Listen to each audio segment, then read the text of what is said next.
Morning everybody, morning, please have a seat. बताइए जी, कहाँ से शुरू करें? कभी कभी ये होता है कि मन जीतता है और फिर कभी कभी माइंड भी जीतता है, तो दोनों में जो फाइट होता है ना, उसको कंट्रोल करना अपने आप में इट्स वेरी डिफिकल्ट। यहाँ पे एक बहुत ज़रूरी चीज़ समझने वाली ये है कि ये कोई दो अलग अलग चीज़ें नहीं है। जैसे एक मैं हूँ और एक आप हो, ऐसे हमारे अंदर कोई मन नाम की चीज़ नहीं है, कोई बुद्धि नाम की चीज़ नहीं है। माइंड है, उसी के दो फंक्शंस की बात करी जा रही है। कुछ इम्पल्सेस हमारे अंदर हैं जो उठती रहती हैं। बेसिकली आप उसको मन बोल सकते हो। एक हमारे अंदर समझ पड़ी हुई है कि इसमें से कुछ इम्पल्सेस जो उठ रही हैं वो मेरे लिए अच्छी हैं, चाहे शॉर्ट टर्म में चाहे लॉन्ग टर्म में। और एक तरफ से समझ पड़ी हुई है कि जो इम्पल्सेस उठ रही है, अगर मैं इसके हिसाब से गया तो मैं मरूंगा। फिर भी हम चलते चले जाते हैं। प्रॉब्लम वहां पर है। क्लियर है ना? तो मन अपने आप में कोई प्रॉब्लम नहीं है। मन मतलब क्या? डिजायर। तो हमारा मन बहुत सारी चीजें करने को करता है, जिसमें से बहुत सारी चीजें सही भी होती है। उसको करो, उसमें क्या बुराई है? वहां दिक्कत ये होती है कि हम उस काम को शुरू तो कर देते हैं। मन किया कि अब मुझे एक्सरसाइज शुरू करनी है, कल से शुरू कर देते हैं बड़ी एक्साइटमेंट के साथ में, उसके बाद उस पर टिक नहीं पाते।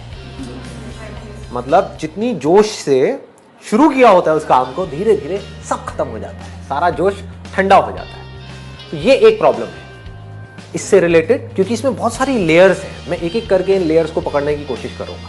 फॉर एग्जाम्पल, आपका एक्सरसाइज में जिम जाने का मन नहीं करता, बोरिंग लगता है। हो सकता है किसी का एरोबिक्स का मन करे, एरोबिक्स में मजा आता है, डांस करने में मन, तो करो। इसमें गलत क्या है? क्लियर हो गया ना? तो हमने एक चीज को छोड़ा, दूसरे को पकड़ा। तो कोशिश करो लाइफ में हमेशा ऐसे कॉम्बिनेशंस ढूंढने की जहां पर हमारी मन और बुद्धि आकर के मिल जाए, इसके बीच का फर्क खत्म हो जाए। जैसे ही इसके बीच का फर्क खत्म होता है, क्या होता है? कॉन्फ्लिक्ट खत्म हो जाता है। कॉन्फ्लिक्ट यही तो है ना, चॉइस ही तो कॉन्फ्लिक्ट है कि मैं ये करूं या ना करूं। जब अंदर से भी आ रहा है कि करूं और वो करना सही भी है, तो करो, तो खुल के करो, पूरी पावर के साथ करो, बिना किसी डर के करो, बिना किसी झिझक के करो। बट अब यहां पर प्रॉब्लम क्या आती है? यहां पे प्रॉब्लम ये आती है, हम उसको शुरू तो कर देते हैं लेकिन सस्टेन नहीं कर पाते। कुछ दिन किया, कुछ हफ्ते किया, कुछ महीने किया, उसके बाद में छोड़ दिया, जोश हमारा ठंडा हो गया, या फिर ध्यान कहीं और चला गया, फिर मन कुछ और करने लग गया, जो हमारी बुद्धि को पता है कि ये सही नहीं है, लेकिन हम उस ट्रैक पे चले गए और जो असली ट्रैक था उसको छोड़ दिया।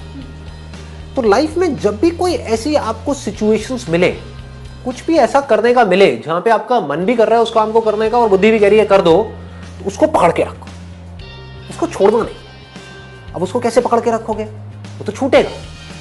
याद रखना इस बात को, वो छूटेगा। जो भी आप करने वाले हो वो छूटेगा। कुछ दिन का जोश रहेगा, उसके बाद में जोश ठंडा हो जाएगा। तो जोश बना कैसे रहे? वो एक्साइटमेंट बना कैसे रहे? उसके बारे में इतना पढ़ो, इतना समझो जिसकी कोई हद नहीं है।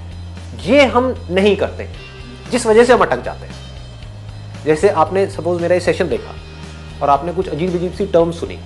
वो क्या है? फूफा क्या है, मूफा क्या है, राइट? मैंने बोला था ना उसके अंदर, हाँ, मसल क्या है, फैट क्या है। अभी तो मैंने हजारों चीजें टच ही नहीं करी। इसको सुन करके हो सकता है आपका मन किया हो कि यार एक बार देखता हूँ क्या है, लेकिन हमने वो काम नहीं किया।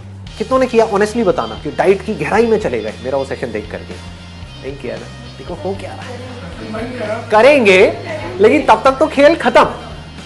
देखो, अंदर से जैसे ही एक इंपल्स उठे, कुछ करने का मन करे और आपको पता है कि वो काम आपके लिए करना सही है, उसको कल पे मत डालो।